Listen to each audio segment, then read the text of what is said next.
आध्यात्मिक परंपरा में योग का अत्यंत महत्वपूर्ण स्थान है। हम सब आभारी हैं देश के यशस्वी प्रधानमंत्री श्री नरेंद्र मोदी जी का, जिनकी दूरदर्शिता और भारत की इस अत्यंत प्राचीन आध्यात्मिक परंपरा को उन्होंने वैश्विक मंच पर एक स्थान दिलाया। अंतर्राष्ट्रीय योग दिवस के इस वर्ष के कार्यक्रम में हम लोगों को कुछ बातों का सावधानी रखनी आवश्यक होगी। खासतौर पर जब पूरी दुनिया वैश्विक महामारी कोरोना से जूझ रही है और इसलिए सावधानी आवश्यक है। सार्वजनिक स्थानों पर निकलने के पूर्व मास्क लगाना, 2 गज की दूरी का पालन करना, स्वच्छता के नियमों का पालन करना, ये अत्यंत महत्वपूर्ण है। इस बार का योग दिवस अपने घर में रह करके मैं एक बार फिर से अंतर्राष्ट्रीय योग दिवस के अवसर पर प्रदेश के सभी योग प्रेमियों को हृदय से बधाई देता हूं, अपनी शुभकामनाएं देता हूं और विश्वास व्यक्त करता हूं कि योग दिवस हमारे न केवल भौतिक बल्कि आध्यात्मिक जीवन में भी निरंतर उन्नति और समृद्धि का मार्ग प्रशस्त करेगा। अंतर्राष्ट्रीय योग दिवस के अवसर पर आप सबको मेरी हार्दिक बधाई और शुभकामनाएं।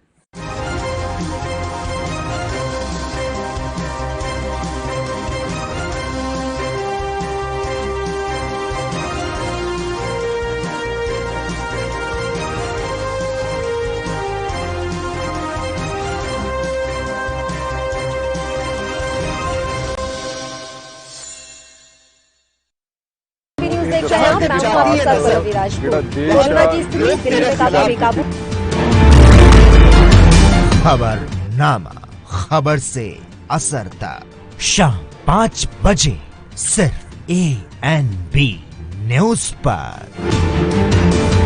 कम ब्रेक और ज्यादा खबरों के साथ देखिए ANB news in channel number पर।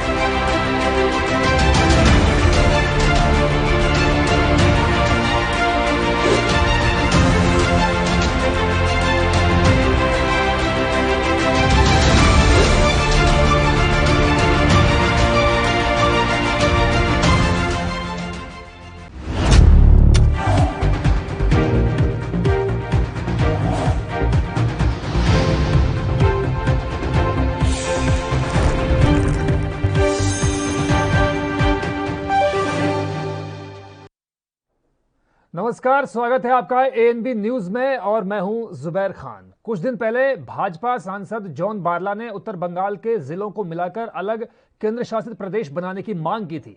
अब उनकी ही पार्टी के सहयोगी सौमित्र खान ने राज्य के जंगल महल और आसपास के इलाकों के लिए इसी तरह की मांग की है। बहरहाल बरला की तरह खान की मांग को पार्टी के राज्य नेतृत्व ने मंजूर नहीं किया है और स्पष्ट रूप से कहा है कि वो बंगाल के विभाजन के पक्ष में नहीं है। विष्णुपुर से लोकसभा सदस्य ने दावा किया कि सालों से जंगल महल इलाके का विकास नहीं हुआ है। उन्होंने यह भी कहा कि स्थानीय लोगों की मांग तभी पूरी होगी जब इस इलाके को बंगाल से अलग राज्य के रूप में बना दिया जाएगा। खान ने यह भी कहा कि मेरा मानना है कि रोजगार और विकास की मांग को पूरा करने के लिए पुरुलिया, बांकुड़ा, झारग्राम और बीरभूम के कुछ हिस्से और 2 मेदिनीपुर जिलों और कुछ अन्य क्षेत्रों को मिलाकर जंगल महल राज्य बनाया जाए। उन्होंने कहा कि जॉन बारला ने उत्तर बंगाल के लोगों की शिकायतों की आवाज उठाई है। मैं भी अपने क्षेत्र के लोगों के लिए ये मांग कर रहा हूं। उन्होंने कहा कि उनकी मांग में कुछ भी अलगाववाद जैसा नहीं है। उनसे सहमति जताते हुए भाजपा की राज्य इकाई के अध्यक्ष दिलीप घोष ने कहा कि पार्टी की बारला और खान के विचारों के लिए कोई भी सपोर्ट नहीं है और पूरी तरह से पार्टी जो है असहमति उनके बयानों से करती है। वहीं दूसरी ओर टीएमसी सांसद सौगत राय ने जानना चाहा है कि भाजपा बारला और खान को क्यों नहीं पार्टी से निकाल रही है।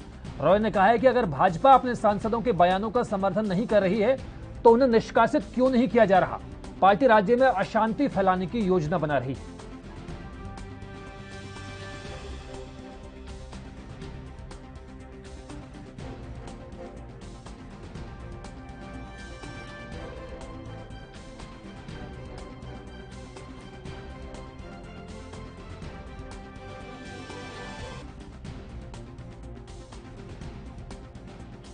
खान का ये बयान ऐसे वक्त में आया है जब पश्चिम बंगाल में चुनावी नतीजे आने के बाद हुई हिंसा की शिकायतों की जांच के लिए 7 सदस्यों की एक कमेटी बनाई गई है। नेशनल ह्यूमन राइट कमीशन के अध्यक्ष रिटायर्ड जस्टिस अरुण मिश्रा ने कोलकाता हाईकोर्ट के आदेश पर सोमवार को इसका गठन किया। कमेटी में राष्ट्रीय अल्पसंख्यक आयोग के उपाध्यक्ष आतिफ रशीद, राष्ट्रीय महिला आयोग के सदस्य राजुलबेन एल देसाई पश्चिम बंगाल, राज्य मानवाधिकार आयोग के रजिस्ट्रार प्रदीप कुमार पांजा, एनएचआरसी के डायरेक्टर जनरल, एनएचआरसी के डीआईजी मंजिल सैनी और पश्चिम बंगाल के स्टेट लीगल सर्विस अथॉरिटी के मेंबर सेक्रेटरी राजू मुखर्जी शामिल हैं। ये बैठक मानवाधिकार आयोग को अब तक किसी और शिकायतों की जांच के लिए बनाया गया है। साथ ही उन अधिकारियों और जिम्मेदार लोगों को भी पॉइंट आउट किया जाएगा जो ऐसे अपराधों के लिए दोषित है या जिन्होंने इन मसलों पर किसी भी तरह से चुप्पी साधे रही।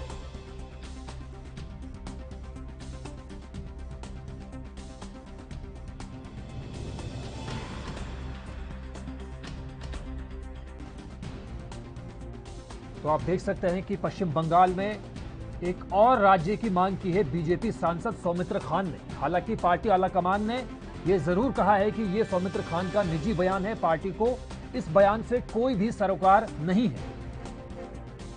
लेकिन टीएमसी नेताओं ने तंज कसा है। टीएमसी नेताओं ने यह कहा है कि अगर बीजेपी आलाकमान सौमित्र खान के बयान से इत्तेफाक नहीं रखता तो बीजेपी को ऐसे नेताओं को तुरंत पार्टी से निकाल देना चाहिए। साथ ही टीएमसी नेताओं ने यह भी कहा है कि बीजेपी की ये एक तरह से पश्चिम बंगाल में अशांति फैलाने की साजिश है। आपको बता दें कि इससे पहले जॉन बारला भी ऐसी ही मांग कर चुके हैं और अब जिस तरह से सौमित्र खान ने अलग राज्य बनाने की मांग की है, उससे एक बार फिर बंगाल का सियासी पारा गर्म हो सकता है।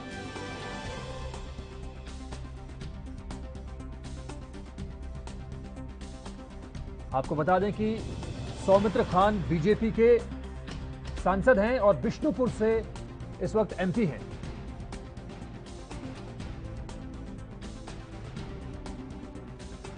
सौमित्र खान ने जंगल महल राज्य बनाने की मांग की है। इससे पहले जॉन बारला जो कि बीजेपी सांसद हैं, उन्होंने भी एक अलग केंद्र शासित प्रदेश बनाने की मांग की थी। उन्होंने कहा था कि उत्तरी बंगाल के कुछ जिलों को अलग करके एक अलग केंद्र शासित प्रदेश बनाया जाना चाहिए। जॉन बारला अलीपुरद्वार से बीजेपी सांसद हैं, जबकि सौमित्र खान बिष्णुपुर सीट से बीजेपी सांसद हैं।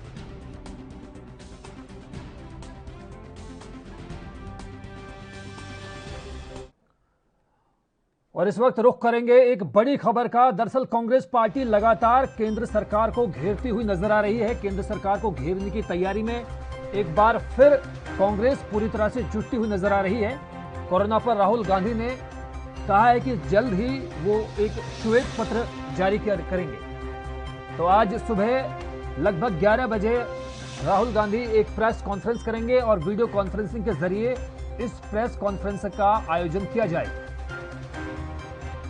तो एएनबी टीवी स्क्रीन पर आपके लिए बड़ी जानकारी। केंद्र सरकार को घेरने की तैयारी में जुटी हुई है कांग्रेस पार्टी और कांग्रेस के राहुल गांधी ये कह चुके हैं पहले कि आज वो एक श्वेत पत्र जारी करेंगे। लगभग 11 बजे वो आज एक प्रेस कॉन्फ्रेंस से मुखातिब होंगे।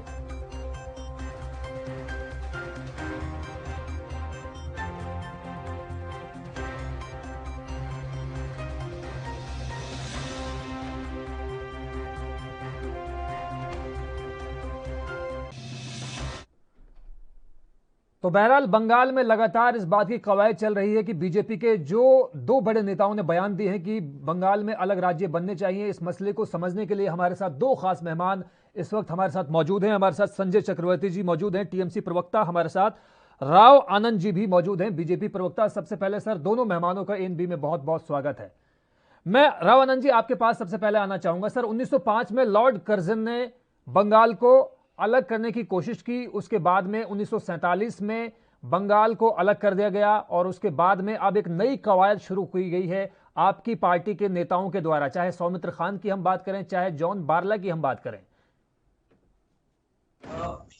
जुबैर साहब, एक सबसे अहम बात यह है, लोकतंत्र की जो बात करते हैं और जो अभिव्यक्ति की आजादी की बात करते हैं, उसके अनुसार संविधान को दायरे में रखते हुए अगर कोई अपनी बातों को करता है तो ये जायज है, इसमें कोई नाजायज बात नहीं है। लेकिन थोड़ी सी शब्द गुंजाइश और थोड़ी बोलने में, भाषा में अंतर, ये कहीं ना कहीं चिन्हित करता है कि आपको करना क्या चाहिए। और जरूरत किस चीज की है, और सांसद वो उनकी निजी राय है। इससे पार्टी हाईकमान का कहीं से कोई लेना देना नहीं है।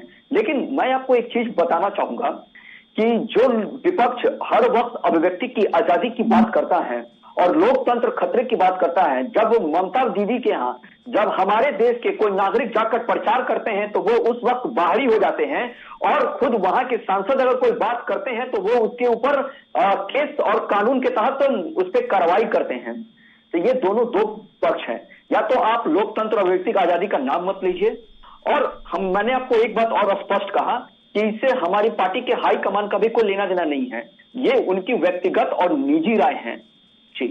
लेकिन जिस तरह से टीएमसी नेताओं का आरोप है, टीएमसी नेता लगातार इल्जाम लगा रहे हैं, अगर आप उनसे उनके बयानों से इत्तेफाक नहीं रखते, असहमति आप जाहिर करते हैं, तो क्यों ना बीजेपी आलाकमान को ऐसे नेताओं को पार्टी से निष्कासित करना चाहिए, बाहर करना चाहिए, जो कि बंगाल को बार बार बांटने की कोशिश कर रहे हैं? क्योंकि पहले ही बंगाल के कई विभाजन आनंद जी हो चुके हैं, चाहे बात 1905 की बात हो, चाहे 1947 की बात हो, 1971 की बात हो, बार बार बंगाल के विभाजन क्यों?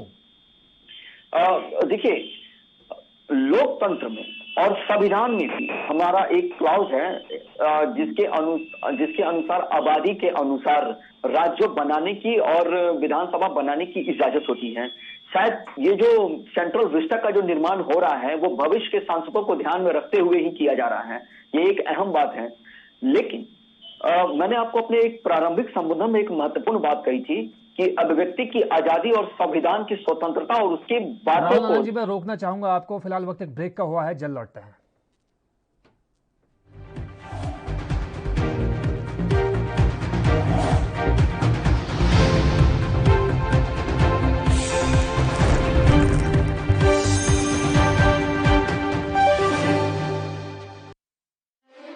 ਪੰਜਾਬ ਦੇ ਇਤਿਹਾਸ ਵਿੱਚ ਇੱਕ ਸੁਨਹਿਰਾ ਪੰਨਾ, ਸਮੁੱਚੇ ਭਾਰਤ ਵਿੱਚ ਪੰਜਾਬ ਬਣਿਆ ਸਿੱਖਿਆ ਦੇ ਖੇਤਰ ਵਿੱਚ ਨੰਬਰ 1। ਭਾਰਤ ਸਰਕਾਰ ਨੇ ਐਲਾਨ ਕੀਤਾ ਕਿ ਅਨੁਸੂਚਿਤ ਜਾਤੀਆਂ, ਲੜਕੀਆਂ ਅਤੇ ਵਿਕਲਾਂਗ ਬੱਚਿਆਂ ਨੂੰ ਸਿੱਖਿਆ ਪ੍ਰਦਾਨ ਕਰਨ ਲਈ ਪੰਜਾਬ ਹੀ ਹੈ ਸਰਵ ਉੱਤਮ ਸੂਬਾ। ਨਾਲ ਹੀ ਇਹ ਵੀ ਘੋਸ਼ਣਾ ਕੀਤੀ ਕਿ ਸਿੱਖਿਆ ਦੇ ਬੁਨਿਆਦੀ ਢਾਂਚੇ ਦਾ ਭਾਰਤ ਭਰ ਵਿੱਚ ਹੈ ਪਹਿਲਾ ਸਥਾਨ। ਲੈਬੋਰੇਟਰੀਆਂ, ਕੰਪਿਊਟਰ ਲੈਬ, ਸਾਫ਼ ਪੀਣ ਦਾ ਪਾਣੀ, ਟਾਇਲਟ, ਕਲਾਸਰੂਮਾਂ ਦੀ ਗਿਣਤੀ, ਸਕੂਲ ਦਾ ਗਵਾਂਢ ਵਿੱਚ ਹੋਣਾ, ਇਹਨਾਂ ਸਭ ਮਾਪਦੰਡਾਂ ਵਿੱਚ ਪੰਜਾਬ ਨੇ ਸਮੁੱਚੇ ਸੂਬਿਆਂ ਨੂੰ ਪਿੱਛੇ ਛੱਡਿਆ। ਜੋ ਪੰਜਾਬ ਦਾ ਨਾਮ ਵਧ ਰਿਹਾ ਉਹ ਤੁਸੀਂ ਬਣਾਇਆ, ਤੁਸੀਂ ਸਾਰੇ ਟੀਚਰਾਂ ਨੇ। ਮੈਂ ਤੁਹਾਡੇ ਸਾਰਿਆਂ ਨੂੰ ਦਿਲੋਂ ਬਹੁਤ ਧੰਨਵਾਦੀ ਹਾਂ ਤੁਹਾਡਾ। ਪ੍ਰਿੰਸੀਪਲ, ਹੈਡਮਾਸਟਰ ਤੇ ਟੀਚਰਾਂ ਦੀ ਉਪਲਬਧਤਾ, ਵਿਦਿਆਰਥੀਆਂ ਅਤੇ ਟੀਚਰਾਂ ਦੀ ਹਾਜ਼ਰੀ, ਸਕੂਲ ਵਿੱਚ ਦੁਪਹਿਰ ਦਾ ਭੋਜਨ, ਪਾਰਦਰਸ਼ਤਾ ਨਾਲ ਟੀਚਰਾਂ ਦੀ ਭਰਤੀ ਨਾਲ ਪੰਜਾਬ ਦਾ ਸੂਬਾ ਬਣਿਆ ਦੇਸ਼ ਦਾ ਮੋਹਰੀ। ਬੱਚਿਆਂ ਦਾ ਸਕੂਲ ਵਿੱਚ ਦਾਖਲਾ, ਪੜ੍ਹਾਈ ਛੱਡ ਚੁੱਕੇ ਬੱਚਿਆਂ ਨੂੰ ਦੁਬਾਰਾ ਸਕੂਲ ਵਿੱਚ ਪੜਾਉਣਾ, ਬੱਚਿਆਂ ਨੂੰ ਪੜ੍ਹਾਈ ਛੱਡਣ ਤੋਂ ਰੋਕਣਾ, ਇਹਨਾਂ ਮਾਪਦੰਡਾਂ ਵਿੱਚ ਵੀ ਪੰਜਾਬ ਨੇ ਹਾਸਲ ਕੀਤਾ ਪਹਿਲਾ ਸਥਾਨ। ਅਸੀਂ ਹੁਣ ਪਹੁੰਚ ਗਏ ਹਾਂ ਪਹਿਲੇ ਨੰਬਰ ਤੇ। ਹੁਣ ਆਪਾਂ ਪਹਿਲੇ ਨੰਬਰ ਤੋਂ ਉਤਰਨਾ ਨਹੀਂ, ਉੱਥੇ ਹੀ ਰਹਿਣਾ ਹੈ ਔਰ ਉੱਥੇ ਹੀ ਤਗੜੇ ਰਹਿਣਾ ਹੈ। ਪੰਜਾਬ ਸਰਕਾਰ ਰੱਖੇ ਤੁਹਾਡੇ ਬੱਚਿਆਂ ਦਾ ਖਿਆਲ।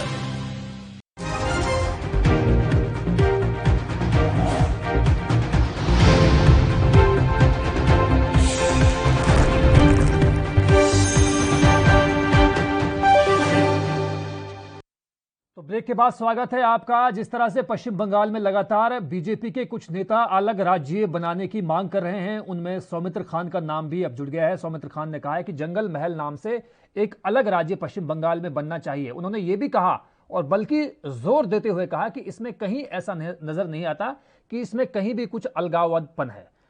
तो हमारे साथ इस मसले को समझने के लिए हमारे साथ दो खास मेहमान मौजूद हैं इस वक्त। बीजेपी से हमारे साथ राहुल आनंद मौजूद हैं, हमारे साथ मौजूद हैं संजय चक्रवर्ती जी टीएमसी से। तो राहुल आनंद जी, ब्रेक पर जाने से पहले हम यही समझने की कोशिश आपसे कर रहे थे कि जिस तरह के बयानबाजी का दौर अब शुरू हो गया है बीजेपी नेताओं की तरफ से, लेकिन बीजेपी आलाकमान उनसे इत्तेफाक नहीं रखता, ये सब क्या है? देखिए, मैंने अपने प्रारंभिक संबोधन में एक बात कही थी जिससे मैंने ये बात कहा था कि संविधान की बातों को ध्यान में रखते हुए अगर कोई अपनी बातों को कहता है तो वो उनकी निजी राय और व्यक्ति की आजादी के अंदर आती है। लेकिन आला कमान इसको संज्ञान नहीं लेता है। हमारी पार्टी का स्टैंड बिल्कुल क्लियर है और हमारी पार्टी ने उनसे अपने बातों को अलग भी रखा है और हमारी किसी सांसद ने, ये दो सांसदों के अलावा हमारे किसी सांसद ने इसका समर्थन तक नहीं किया है। तो वहां की मौजूदा हालात के अनुसार अगर वो कुछ बातों को कहते हैं तो वो उनकी अपनी निजी राय है।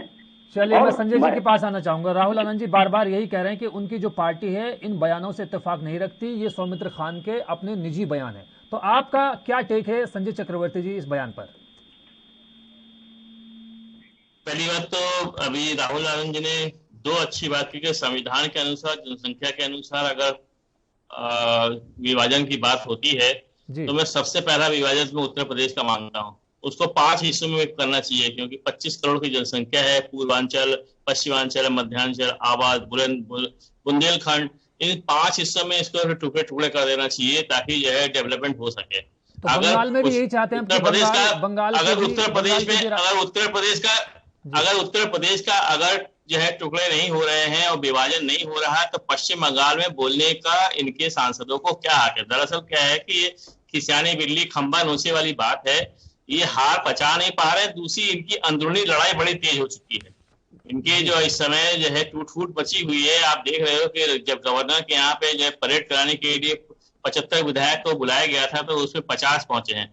ठीक है, उसमें भी बहुत सारे लोग ऐसे हैं जो असंतुष्ट हैं सिर्फ से वो गवर्नर के यहाँ परेड थी तो इसलिए चले गए। नहीं, वो सही है, लेकिन संजय जी, राहुल जी ये कह रहे हैं कि ये हमारी पार्टी की तरफ से बयान नहीं दिए गए हैं, ये कोई आधिकारिक बयान नहीं है, निजी बयान है। देखिए, ऐसा ये एक सांसद का बयान है और सार्वजनिक बयान है। जी जी, ये ध्यान रखिएगा, ये एक सांसद का बयान है, जिम्मेदार इंसान है। जिम्मेदार इंसान अगर सार्वजनिक मंच में कोई ऐसी बात कर रहा है तो कहीं ना कहीं उसका पार्टी का बिना सपोर्ट के ये बात हो ही नहीं सकता। तो ये पार्टी के सपोर्ट के साथ ही ये बात की गई है। बाद में उसको निजी बयान करके हवा देने की कोशिश की गई है। सिंपल वे से बांटो और राज करो, ये अंग्रेजों वाली नीति है कि आप बांटो और राज करो। अगर इसी नीति के तहत जो है ये काम किया जा रहा है, क्योंकि ये पहले हिंदू मुसलमान में बांट चुके हैं। कोशिश करके 7 साल में इन्होंने हिंदू मुस्लिम कर दिया। अब इन्होंने क्या किया है कि आप उसको क्षेत्रवाद में बांटने की कोशिश कर रहे हैं। ये सिंपल केवल एक नीति है और पूरा पार्टी का पीछे से समर्थन भी है।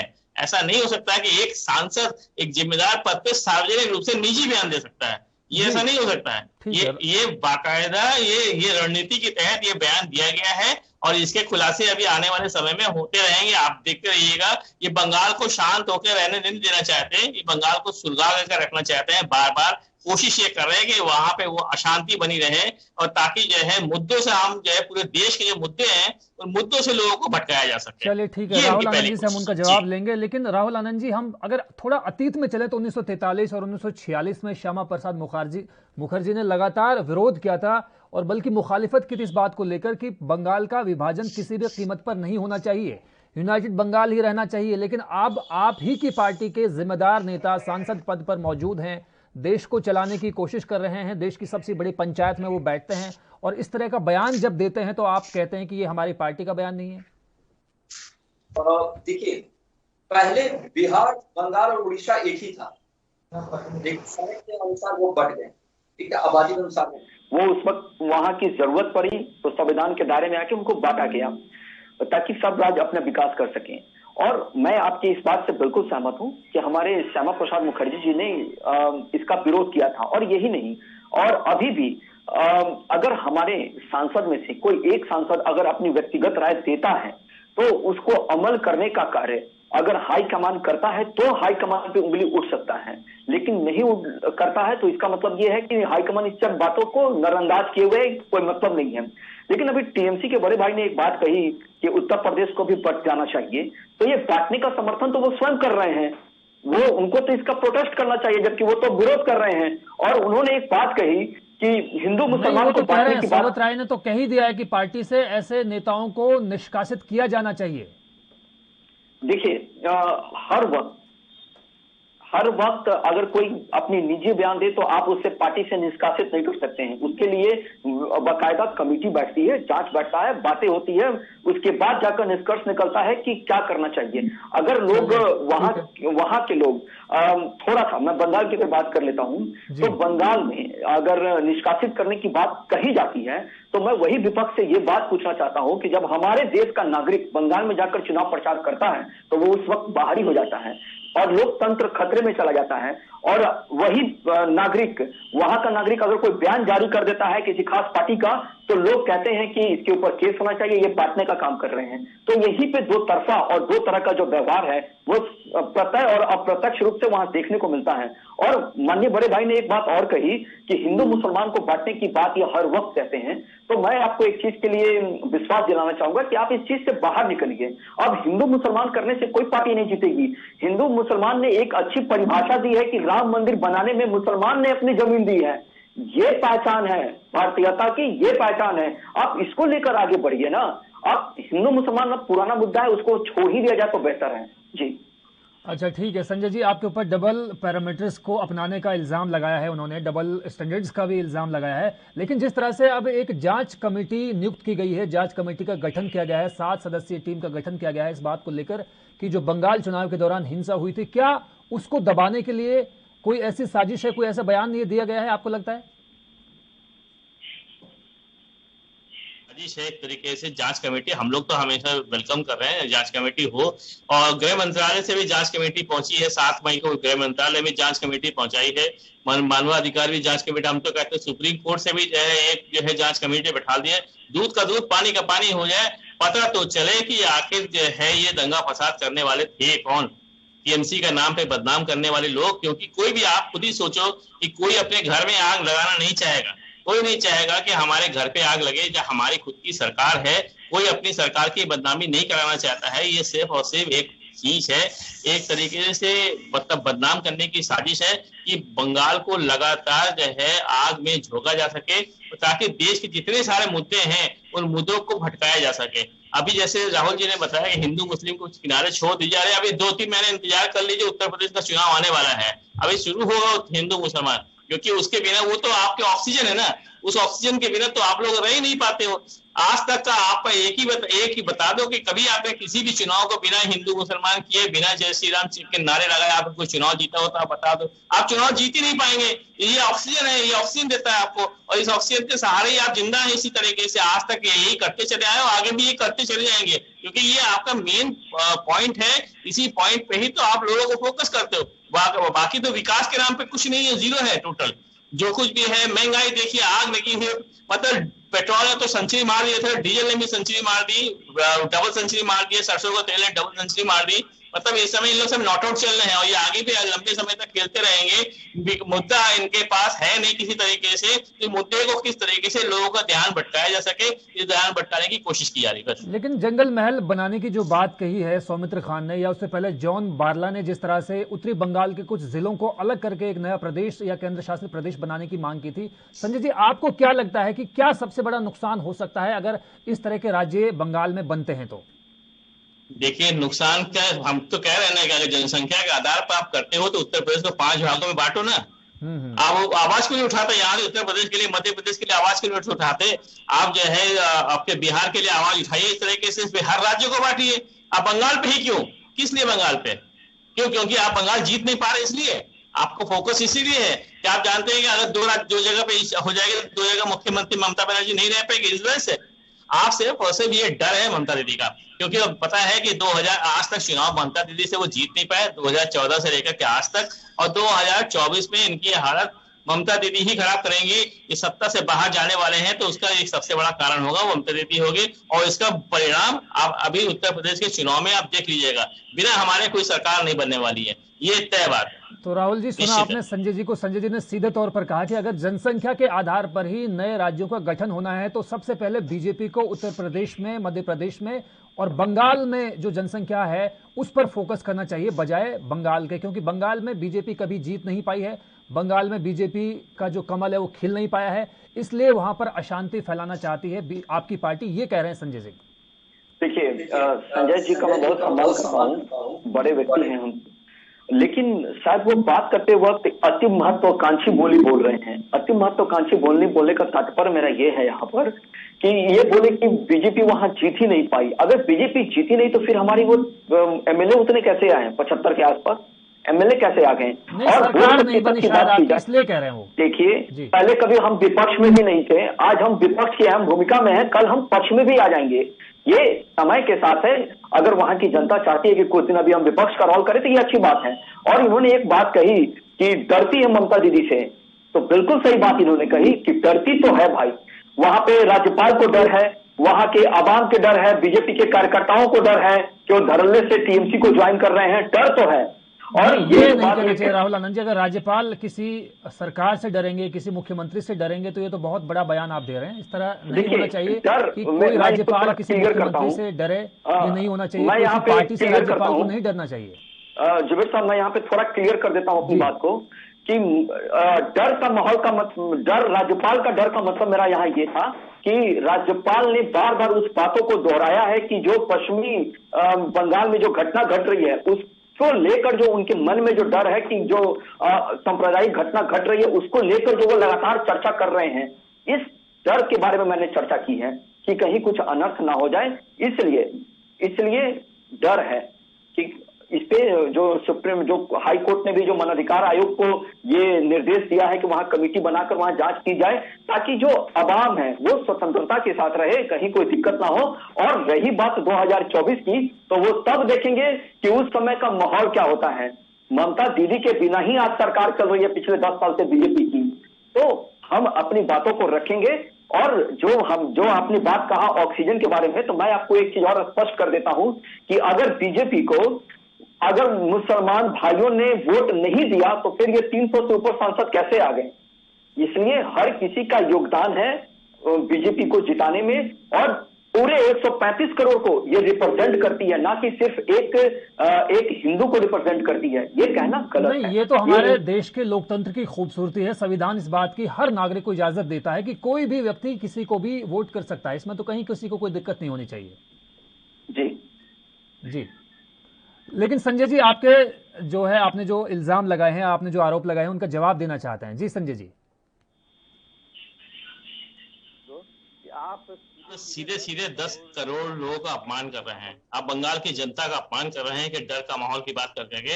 अभी जस्ट 1.5 महीने पहले चुनाव हुआ है और 1.5 महीने के चुनाव में हम भारी से भारी बहुमत से जीत करके आए हैं। जो सपना आप देख रहे थे उस सपना को हमने पूरा किया। हमने जो है 10 साल के शासन के बाद भी इन एंटी इनकम्बेंसी नहीं होने के बावजूद हम 50% वोट भी लेकर के आए हैं और साथ में जो है हम 213 सीटें जीत करके भी आए हैं। तो आप 10 करोड़ जनता का अपमान प्लीज मत करें। इस तरीके से अपमान करके कि आप भाजपा के कार्यकर्ता और राज्यपाल का जो है आप डर दिखा करके, राज्यपाल की तरह वहां काम कर ही नहीं रही है। तो सबको जानता है, पूरा देश जानता है कि राज्यपाल की तरह काम नहीं कर रहे हैं। और जनता की बात क्या आप कहते हैं कि वहां पे 40-50 हजार ही आपके जो है केवल भाजपा के कार्यकर्ता हैं, आप ये बात कहना चाहते हैं? बाकी जो भाजपा कार्यकर्ता वहां सुकून से सब कुछ रह रहे हैं। ये सारी के सारी एक प्लानिंग है, सिंपल बेसिस एक बदनाम करने की एक साजिश है। और ये साजिश का खुलासा हम निश्चित रूप से बता रहे हैं कि अभी सुप्रीम कोर्ट से हम कहते हैं जांच कमेटी बैठा ली जाए और जांच कमेटी बैठाने के बाद पूरी तरह के दूध का दूध पानी का पानी हो जाएगा कि कौन ये सब इन दंगों के पीछे और झगड़ों के पीछे कौन लोग हैं जो इस तरीके से हरकतें कर रहे हैं। ये खुल के सामने आ जाएगा। क्योंकि और कोई संस्था ऐसी है नहीं, बची नहीं जिनको इनके इशारे पे काम नहीं होता। बाकी सारी संस्था इनके इशारे पे काम करती है। हम तो कहते हैं सुप्रीम कोर्ट की तरफ से एक जांच कमेटी बना करके एक उसको जो है अगर आगे चल करके इसको जांच किया जाए तो सब कुछ क्लियर हो जाएगा, सब कुछ सामने आ जाएगा। क्योंकि एक ही संस्था बची है, वो है सुप्रीम कोर्ट। अच्छा राहुल आनंद जी, जिस तरह से संजय चक्रवर्ती ने सीधे इल्जाम लगाया एक तरह से कि जितनी भी केंद्रीय संस्थाएं हैं उन पर एक तरह से इन्फ्लुएंस है आपकी पार्टी का, और अब उन्होंने भरोसा जताया है सिर्फ सुप्रीम कोर्ट पर, क्योंकि इससे पहले गृह मंत्रालय के अधीन भी एक कमेटी का गठन किया गया था और उस कमेटी ने पूरी जांच की थी कि जो पश्चिम बंगाल में चुनाव के दौरान जो हिंसा हुई थी उसके पीछे जिम्मेदार कौन है, किसकी जवाबदेही बनती है। अब दोबारा से एक कमेटी का गठन किया गया है और इस कमेटी में कई लोगों को शामिल किया गया है। तो क्या ये बार बार कहना, सुप्रीम कोर्ट पर ही एतमाद जताना, उसी पर यकीन करना, विश्वास जताना, क्या दिखाता है? देखिए, ये इनके दोहरे चरित्र को दिखाता है। मैं बताता हूं किस प्रकार से। इनको चुनाव आयोग पे भरोसा नहीं था। खुद संजय जी, बड़े भाई खुद संजय जी तोता कह रहे थे, लेकिन जब ये चुनाव का जब परिणाम आया तो परिणाम सीधे उनके फेवर में आ गया। तो ये कहना गलत है कि बीजेपी की छत्र छाया है सारे एजेंसियों पे। सारी एजेंसियां स्वतंत्र हैं। हाँ, अगर कहीं कोई दिक्कतें आती हैं, अगर किसी राज्य में कोई अगर दिक्कतें हैं, अगर उसके ऊपर केंद्र अपने एजेंसी लगाकर उसकी जांच करता है, तो ये जरूर कहते हैं कि ये शक के दायरे में है, क्योंकि अगर आप देख लें, परिणाम उठाकर देख लें, तो बिहार में जो लालू जी के ऊपर जो आरोप लगे हैं उसकी जांच सीबीआई कर रही है, सुशांत सिंह राजपूत की हत्या की जांच सीबीआई कर रही है, खुद बंगाल में जो स्कैंडल हुआ है उसकी जांच सीबीआई कर रही है। अगर कहीं से कोई सुराग मिला है तभी जाकर छापा पड़ा है। आप अपने आप को प्रूफ कीजिए कि आप सही हैं। लेकिन चलिए राहुल आनंद जी, आपका शुक्रिया, और संजय चक्रवर्ती आपका भी बहुत बहुत शुक्रिया। तो फिलहाल इस बुलेटिन में बस इतना ही। मुझे दीजिए इजाजत। नमस्कार।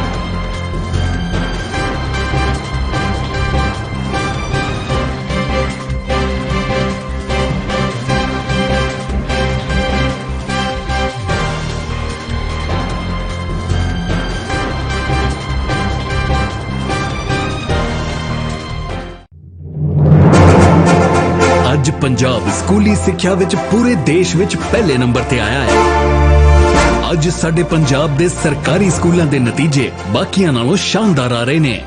ਜੋ ਪੰਜਾਬ ਦਾ ਨਾਮ ਵਧ ਰਿਹਾ ਉਹ ਤੁਸੀਂ ਬਣਾਇਆ, ਤੁਸੀਂ ਸਾਰੇ ਟੀਚਰਾਂ ਨੇ। ਮੈਂ ਤੁਹਾਡੇ ਸਾਰਿਆਂ ਨੂੰ ਦਿਲੋਂ ਬਹੁਤ ਧੰਨਵਾਦੀ ਹਾਂ ਤੁਹਾਡਾ। ਤੇ ਇਹ ਸਭ ਮੁਮਕਿਨ ਹੋਇਆ ਬੱਚਿਆਂ ਤੇ ਅਧਿਆਪਕਾਂ ਦੀ ਮਿਹਨਤ ਤੇ ਕੈਪਟਨ ਅਮਰਿੰਦਰ ਸਿੰਘ ਦੀ ਅਗਵਾਈ ਵਾਲੀ ਪੰਜਾਬ ਸਰਕਾਰ ਦੀਆਂ ਕੋਸ਼ਿਸ਼ਾਂ ਸਦਕਾ। ਸਿੱਖਿਆ ਦਾ ਪੱਧਰ ਉੱਚਾ ਚੁੱਕਦੇ ਹੋਏ ਸਰਕਾਰੀ ਸਕੂਲਾਂ ਨੂੰ ਸਮਾਰਟ ਬਣਾਇਆ, ਜਿਹਦੇ ਵਿੱਚ ਪ੍ਰੋਜੈਕਟਰ ਕਲਾਸਰੂਮ, ਡਿਜੀਟਲ ਲਾਇਬ੍ਰੇਰੀਆਂ ਬਣਾਈਆਂ ਗਈਆਂ। ਕੋਰੋਨਾ ਕਾਲ ਵਿੱਚ ਵਿਦਿਆਰਥੀਆਂ ਦੀਆਂ ਆਨਲਾਈਨ ਕਲਾਸਾਂ ਸੰਬੰਧੀ ਹਰ ਜ਼ਰੂਰੀ ਪਹਿਲੂ ਨੂੰ ਯਕੀਨੀ ਬਣਾਇਆ। ਕੈਪਟਨ ਦੀ ਅਗਵਾਈ ਵਾਲੀ ਪੰਜਾਬ ਸਰਕਾਰ ਦੀਆਂ ਇਹਨਾਂ ਕੋਸ਼ਿਸ਼ਾਂ ਸਦਕਾ ਅੱਜ ਪੰਜਾਬ ਦੇ ਸਰਕਾਰੀ ਸਕੂਲਾਂ ਤੇ ਇੱਥੋਂ ਦੀ ਮਿਆਰੀ ਸਿੱਖਿਆ ਦੀਆਂ ਮਿਸਾਲਾਂ ਹਰ ਕੋਈ ਦੇ ਰਿਹਾ ਹੈ। ਅਸੀਂ ਹੁਣ ਪਹੁੰਚ ਗਏ ਹਾਂ ਪਹਿਲੇ ਨੰਬਰ ਤੇ।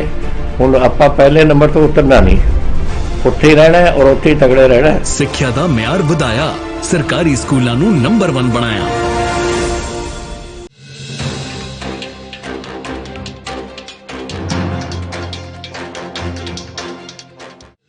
जम्मू कश्मीर में बैठक को लेकर आज कांग्रेस करेगी पार्टी का रुख तय। पीएम मोदी ने 24 जून को बुलाई सर्वदलीय बैठक। भारत में वैक्सीनेशन में बना रिकॉर्ड। मध्य प्रदेश में भी रिकॉर्ड टीकाकरण। एक दिन में 84 लाख टीका लगने पर बोले पीएम मोदी, कहा वेल डन इंडिया। कोरोना टीकाकरण को लेकर बीजेपी आप आमने सामने।